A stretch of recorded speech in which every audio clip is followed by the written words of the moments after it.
Hello friends, I am Sunita from school of entrance. आज ये seminar आपके नॉन मेडिकल से रिलेटेड क्वेश्चंस एंड क्वेरीज को सॉर्ट आउट करने के लिए रखा गया है, क्योंकि बहुत सारे पेरेंट्स हैं जिनकी क्वेरीज है कि हम गवर्नमेंट कॉलेज में कैसे एडमिशन ले सकते हैं या कौन से फॉर्म के लास्ट डेट कौन सी है। तो ये सब क्वेश्चंस क्या है, आप पूछिए, मैं वन बाय वन उनका आंसर दूंगी। और जिसकी भी डाउट एंड क्वेरी है वो मुझसे इस ऑनलाइन सेशन के अंदर पूछ सकते हैं। तो मैम आप बताइए कि आपकी क्या क्वेरी है। मैम मेरा एक डाउट है। हाँ जी। मैम क्या आप मेरे बच्चे का गवर्नमेंट कॉलेज में एडमिशन करवा देंगे? हाँ जी, गवर्नमेंट कॉलेज में बच्चे ने जेई मेंस का एग्जाम दिया था। हाँ जी मैम। तो फर्स्ट सेशन में कितनी परसेंटाइल आई है? मैम 350। 350। हाँ जी मैम। मैम एक्चुअली मेरे को कंफर्म नहीं है, मैं अपनी एक बार बच्ची को दे देती हूँ कोई कोई कोई दिक्कत नहीं है। अगर आपके बच्चे ने जेई मेंस का, ये मैं इसी बात का आंसर देती हूँ कि जेई मेंस का अगर आपने एंट्रेंस एग्जाम दिया है तो आप गवर्नमेंट या सेमी गवर्नमेंट कॉलेज में पार्टिसिपेट करने के लिए एलिजिबल हैं। और गवर्नमेंट कॉलेज में एक प्रोसेस होता है जिसे हमें फॉलो करना पड़ता है। आपके डॉक्यूमेंट्स कौन से हैं? अब जैसे कि अगर आप अपने स्टेट कोटा में आईपी यूनिवर्सिटी है, गुरु गोविंद सिंह इंद्रप्रस्थ यूनिवर्सिटी, अगर आप दिल्ली के रहने वाले हैं तो आप 85% के लिए डोमिसाइल अगर जब तक नहीं अप्लाई करेंगे तो आपके बच्चे को अपने स्टेट के अंदर 85% कोटा नहीं मिलेगा। तो ये जरूरी डॉक्यूमेंट्स होते हैं जो आपको क्या है पहले से ही बना के रखने पड़ते हैं। अगर आपने अप्लाई कर दिया तो आप 85% कोटा के लिए एलिजिबल है। Okay ma'am, thank you. Ma'am second attempt के बाद ही तो मतलब बच्चे का हम एडमिशन कराएंगे, उससे पहले नहीं, देखो, कौन सी? अगर जैसे कि फर्स्ट परसेंटाइल से आपको भी क्लियर हो गया है जी मैम। और बच्चे को भी क्लियर हो गया है कि जो भी बच्चे की परसेंटाइल आई है, देखिए 2 रैंक के अकॉर्डिंग ही एडमिशन होता है। लेकिन अब आईपी ने भी तो अपना रजिस्ट्रेशन ओपन कर ही दिया है, जी सेकेंड मैम। अटेम्प्ट तो हुआ नहीं है। जी मैम। तो उसमें क्या है कि आपके जो डाउट एंड क्वेरी है, आधा तो आपको मालूम है ना कि आपका बच्चा किस चीज के लिए एलिजिबल है, जो फर्स्ट परसेंटाइल के अकॉर्डिंग। तो आपको अभी से ही प्रोसेस स्टार्ट करने देना चाहिए कि आईपी यूनिवर्सिटी आपकी स्टेट यूनिवर्सिटी है, उसमें जो जो डॉक्यूमेंट्स चाहिए वो पहले ही तो रेडी करोगे ना। जी ma'am. At the time of admission तब आप कैसे करवाओगे? उस टाइम पे तो अचानक से आपके डॉक्यूमेंट्स तो रेडी यानी नहीं कि मैम होंगे। सेकंड अटेम्प्ट के रिजल्ट आने से पहले हम एडमिशन प्रोसेस कराकर लेकर चल सकते हाँ हैं? जी, आपको वो तभी कराना है। ओके मैम, अब थैंक तो यू। बच्चे के बोर्ड्स भी खत्म हो चुके हैं ना, जी यही मैम। राइट टाइम है। Okay ma'am, thank you. Ma'am मेरा एक क्वेश्चन था मैम, जैक और जोसा की काउंसलिंग क्या होती है? जेट की काउंसलिंग जो है जॉइंट एडमिशन काउंसलिंग होती है, जो आपकी DTU, NSUT, triple IT, Delhi skills of entrepreneurship university और गर्ल्स के लिए आईजीडीटीयू, इनके लिए जेक की काउंसलिंग होती है। और ओके जोसा मैम। की काउंसलिंग आईआईटीज के लिए होती है, जो बच्चे जेई मेंस में एग्जाम में 90 परसेंटाइल से ऊपर जिनकी आती है, वो बच्चे 2.5 लाख बच्चे एट जेई एडवांस देते हैं, वो आपकी जोसा की काउंसलिंग होती है।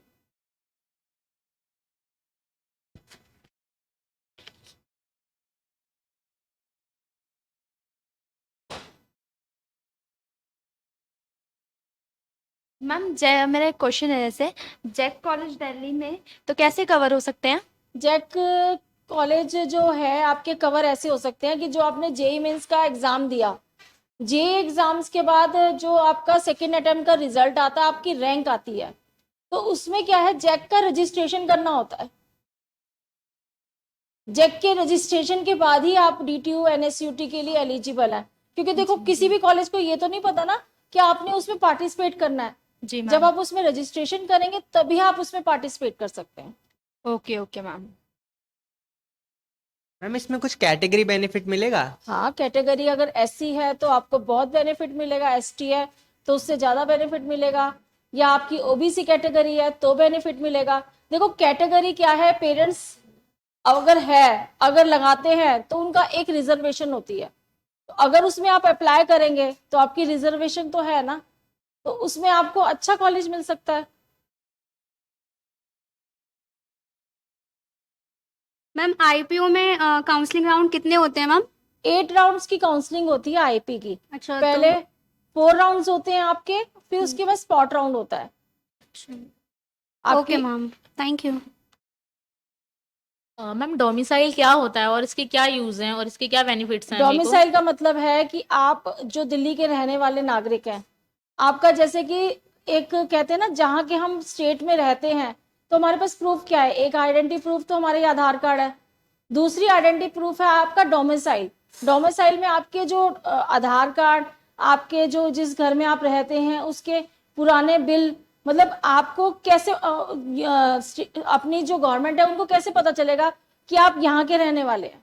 डोमिसाइल का मतलब ये है कि आप दिल्ली के रहने वाले हैं, तो ये प्रूफ होता है आपका कि मैं दिल्ली का रहने वाला नागरिक हूँ और मेरे पास ये डोमिसाइल है, ताकि मुझे 85% का कोटा मिले। कुछ मैम। डॉक्यूमेंट्स लेते हैं एसडीएम ऑफिस, आपके 15 डेज लगते हैं, 15 to 20 डेज।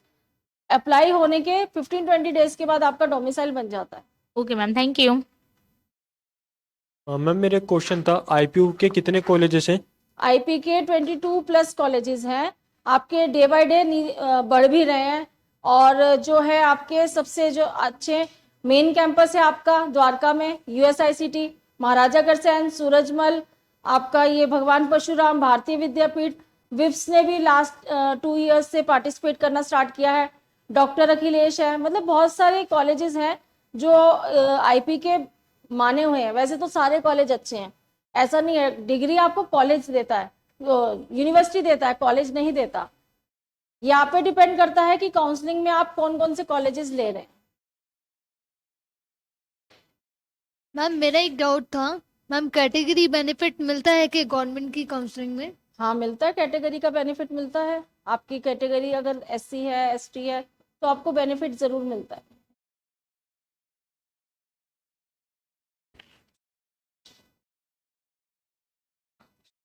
मैम जैसे मेरा एक क्वेश्चन है, प्राइवेट कॉलेजेस हैं जो हम साइड में कवर करके चल सकते हैं साथ में? हाँ जी, उनकी काउंसलिंग भी अलग होती है। जैसे कि प्राइवेट कॉलेजेस आपके वीआईटी है, शिवनादर है आपका, और एमआईटी है, बिट्स पिलानी है, आपके बहुत सारे प्राइवेट कॉलेजेस है।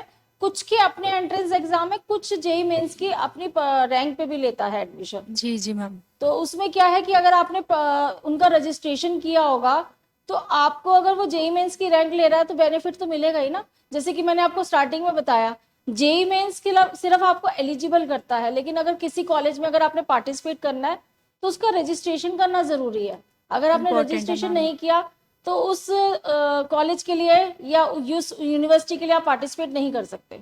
जी जी ओके मैम। मैम अभी आप बिट्स प्लानिंग के बारे में बोल रहे थे, जैसे हम्म। प्राइवेट कॉलेज है, हम्म। मैम इसका फीस स्ट्रक्चर क्या है? फीस स्ट्रक्चर है 6.5 लाख रुपए पर ईयर की फीस है। तो आप ये 7 लाख ही लगा लीजिए, मतलब पूरा पैकेज आपका 35 लाख का पड़ता है 4 ईयर्स का। मैम जो कॉमडेक की काउंसलिंग है वो जैक और जोसा से अलग होती है क्या मैम? हाँ जी, उसका एंट्रेंस एग्जाम भी अलग होता है। अच्छा। उनका एंट्रेंस एग्जाम बिल्कुल अलग है। और वो कॉमडेक क्या है, उसके अंदर बहुत सारे कॉलेजेस आते हैं, जिसके लिए जैसे कि जेई में हमारी बहुत सारी यूनिवर्सिटीज कवर करता है। तो कॉमडेक भी आपका एक ऐसा एंट्रेंस एग्जाम है जिसके अंदर बहुत सारे कॉलेजेस कवर करता है। Okay ma'am.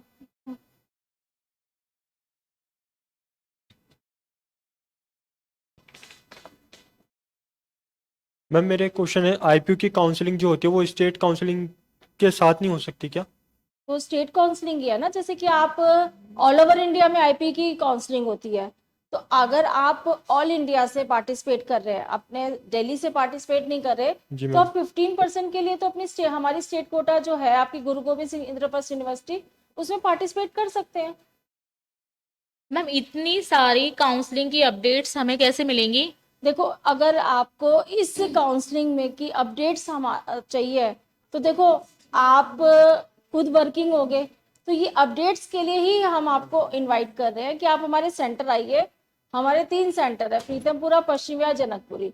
जिसकी लोकेशन आपको फोन नंबर दिए, अभी डिस्क्रिप्शन बॉक्स में आपको नंबर दिए जाएंगे। जिसको जहाँ नियर रहता है, अपनी अपॉइंटमेंट फिक्स करके वहां जाके आप मिल सकते हैं, और अपनी जो आपकी क्वेरीज हैं कि कैसे एडमिशन ले सकते हैं, तो वो सॉर्ट आउट हो जाएगी आपकी। मैम मेरा एक क्वेश्चन है, मैम जेई में कितने अटेम्प्ट दे सकते हैं हम? 2 ही अटेम्प्ट है आपके, 1 साल के अंदर 2 अटेम्प्ट होते हैं, वो 2 देते हैं, और 2 साल ही तक दे सकते हैं आपका इंजीनियरिंग के अंदर।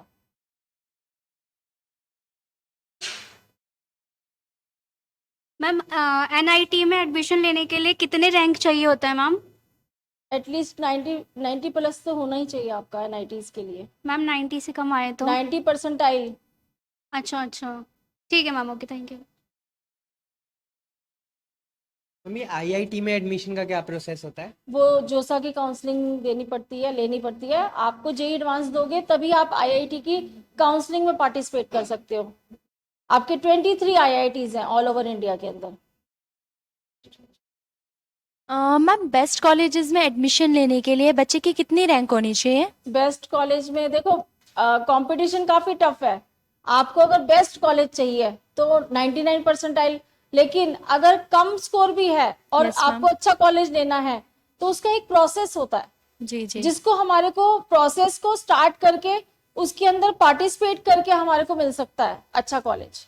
कम मैम मेरा एक क्वेश्चन है आपसे। मेरे बच्चे ने मैं अगर आपके साथ जुड़ती हूँ मेरे बच्चे के लिए, तो आप मुझे काउंसलिंग प्रोसेस में क्या हेल्प करेंगे मैम देखो, और किस तरीके से करेंगे कि मेरे बच्चे का एडमिशन हो सके? मैम देखो, अगर बच्चे की कम परसेंटाइल आई है और आप खुद से काउंसलिंग में पार्टिसिपेट करके अपने जो कॉलेजेस हैं वो आप सीरियल वाइज कैसे लगाएंगे? सबसे ज्यादा बेनिफिट तो काउंसलिंग में पार्टिसिपेट करने का ये है कि जब हम पार्टिसिपेट करते हैं, आपकी जो भी स्कोर या रैंक आया है उसके अकॉर्डिंग हम एक चॉइस ऑर्डर बनाते हैं जो हमें पार्टिसिपेट करने में हेल्प करता है, और हम जो है एक्सपर्टीज के थ्रू चलते हैं। ठीक है मैम। अच्छा मैम, एक और मुझे क्वेश्चन पूछना है आपसे कि जैसे जेई मेन है, तो जेई मेन के थ्रू हम सारी यूनिवर्सिटी में पार्टिसिपेट कर सकते हैं? हर सारी यूनिवर्सिटी के लिए एलिजिबल है बच्चा? नहीं मैम, ऐसा नहीं है। कुछ यूनिवर्सिटीज जेई मेन का रैंक लेती है, जैसे थापड़ यूनिवर्सिटी है आपका जेई मेंस का रैंक लेती है। शिवनादर है फर्स्ट, उसकी लिस्ट जो है जेई मेंस के थ्रू निकलती है, और दूसरा जो लिस्ट है वो आपका शिवनादर का अपना एग्जाम है। बहुत सारी यूनिवर्सिटीज हैं जो जेई मेंस का रैंक भी लेती है और कुछ अपना एग्जाम भी लेती है। अच्छा मैम, एक क्वेश्चन और है, मुझे आप बताएंगे, जैसे मुझे ये चीजें पता नहीं चलती कि कौन कौन से फॉर्म निकले हैं या मुझे कौन सा फॉर्म भरना चाहिए, तो इसके लिए मैं कैसे हेल्प ले सकती हूँ और मैम कहाँ से देखो, लूँ? अगर आप बच्चे का अच्छे कॉलेज में एडमिशन कराना चाहते हैं, एक बार हमारे सेंटर विजिट कर लीजिए और हमारे काउंसलर से मिल लीजिए। जो आपकी डाउट एंड क्वेरी है और ज्यादा अच्छे से आपकी सॉर्ट आउट हो जाएगी, क्योंकि देखो हर बच्चे का परसेंटाइल रैंक अलग होता है, तो हम एक एक बच्चे की परसेंटाइल या रैंक के ऊपर तो बात नहीं कर सकते ना एक ही सेशन के अंदर। तो आप इंडिविजुअली अपना सेशन बुक करवा लीजिए, मतलब अपॉइंटमेंट फिक्स करा लीजिए। तो उसमें क्या है, हमारे काउंसलर आपको आपके अकॉर्डिंग समझा देंगे। तो मैम आपका वे ऑफ कांटेक्ट क्या आप मुझे बताएंगे मैम ताकि मैं हमारे आपके पास नीचे आ सकूं? डिस्क्रिप्शन बॉक्स में नंबर दिया गया है, उनमें आपके पश्चिम विहार, प्रीतमपुरा और जनकपुरी 3 जगह सेंटर है हमारे। उस नंबर पे आप कॉल करके अपनी अपॉइंटमेंट फिक्स करवा सकते हैं। ठीक है ma'am, thank you, thanks for valuable information. Ma'am जैसे आईआईटी है, तो मैम आईआईटी के लिए कोई एज लिमिट है क्या? नहीं, IIT के लिए एज लिमिट नहीं है, लेकिन जब आप 2 बार ही दे सकते हो तो वो 21 साल तक का बच्चा ही तो दे पाएगा ना। आप जेई मेन सिर्फ जैसे साल में एक बार होता है, 2 अटेम्प्ट होते हैं, कभी 3 भी हुए हैं, 4 भी हुए हैं कोरोना के टाइम पे, तो आप सिर्फ 2 बार ही अटेंड कर सकते हो। जी जी। अगर आपने उसमें एडमिशन ले लिया तो ठीक है इंजीनियरिंग में, नहीं तो आप नहीं कर सकते पार्टिसिपेट उसके अंदर। जी जी, ओके मैम, थैंक यू।